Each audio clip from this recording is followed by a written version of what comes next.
speakers today. Brandy Bendel will not be here today because she's under the weather, and so Hans Ehrbar has offered to step in. Hans is the Associate Professor of Economics at the U. Excuse me, he has taught econometric and macro, Marxian, and environmental economics. I have not a clue. Hans has also been a lifelong social justice activist, and he's going to talk to us today about effective climate policies. And then after Hans, we'll have one more speaker.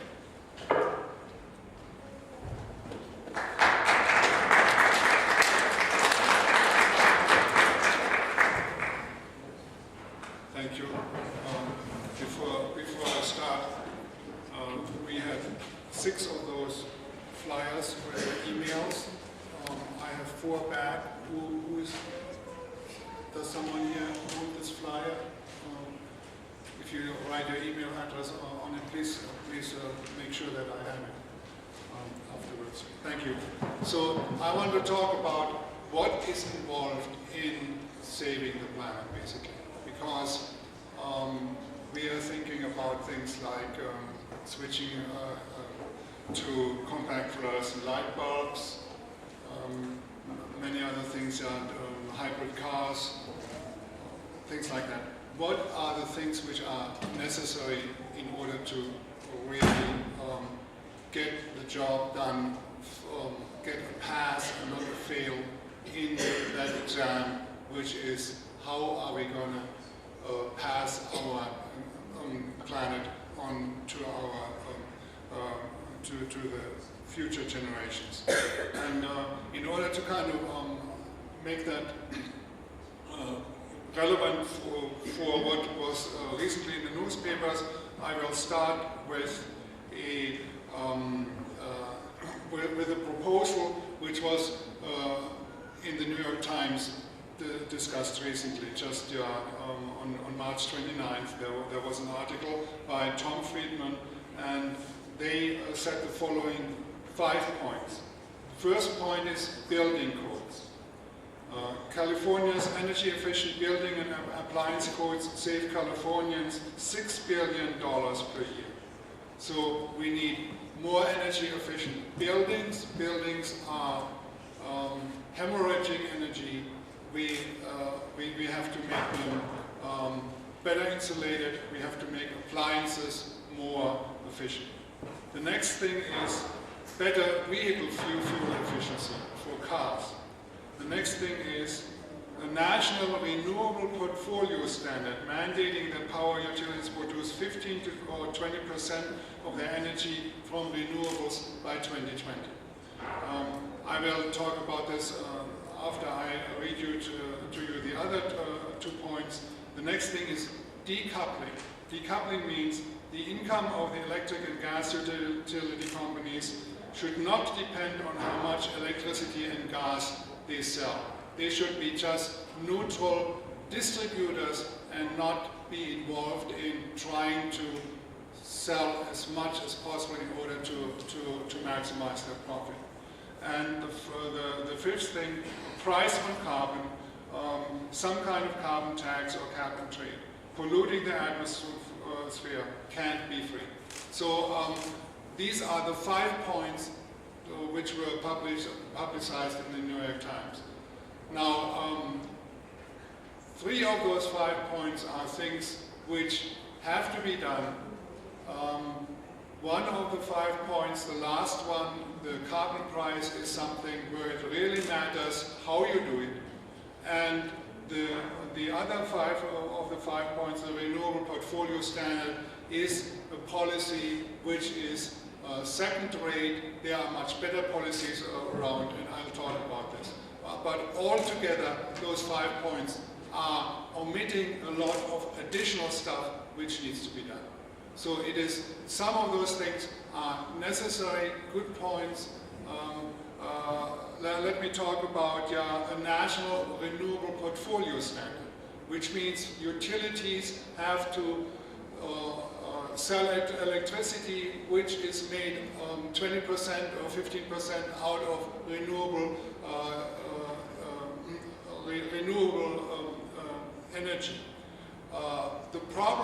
this is that the utility companies, for instance Rocky Mountain Power, they own their own power facility. They own dirty coal plants.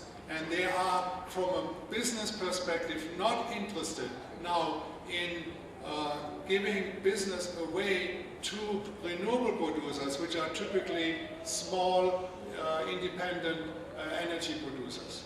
And if you tell the utility companies you have to spend a certain amount of money on renewable energy, you're basically telling the folks to guard the hen house. The right thing is that you take the utility companies out of that position of power where they can decide about it, but there are laws which are very good in Germany, for instance, the feed-in tariff laws, which say anybody who produces renewable energy has the right to sell that to the utility company. The utility company has to buy that.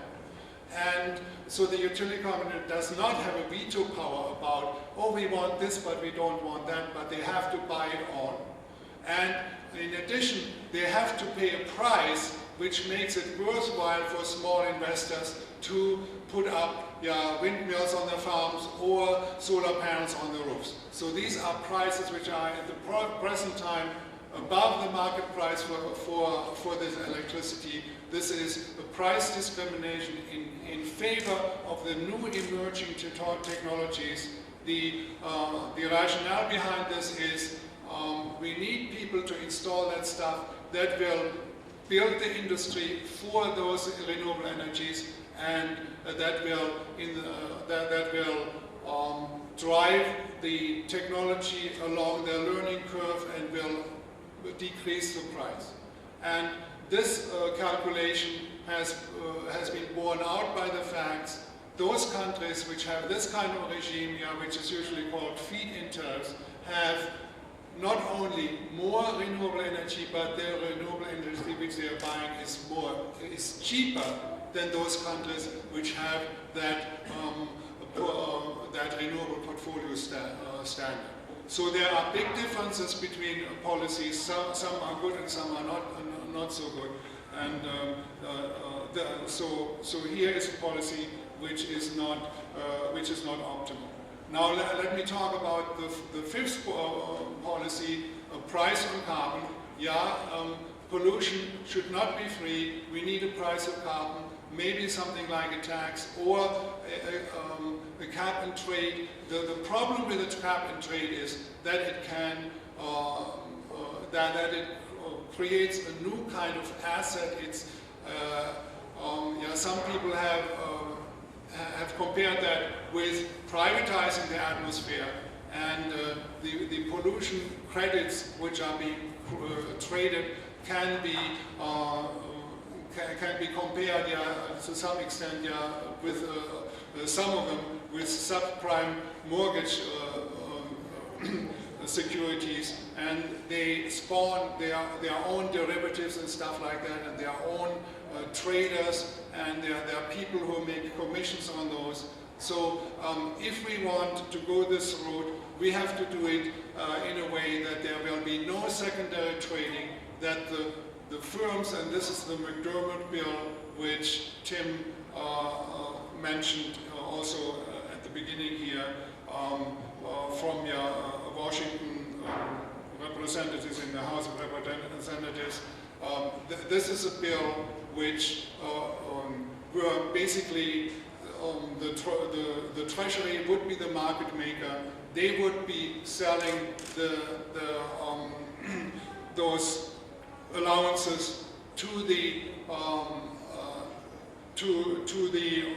coal producers, and anyone who gets fossil fuels out of the ground has to pay for this by buying those emission allowances. And there will be no secondary trading, and there will be a very stringent schedule of how many allowances we have this year, and then next year we will have a little less, and next year we have a little less, and so on.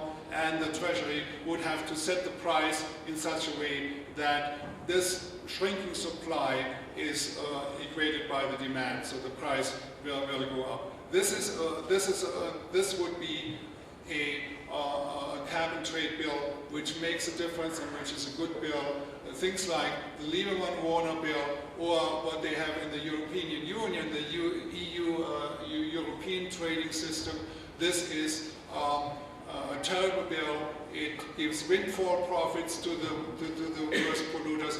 It is an inversion of the polluter pays principle, because they get those credits, most of those credits, for free, and it has not had any good effect on the environment. It was just a big diversion which was filling the corporate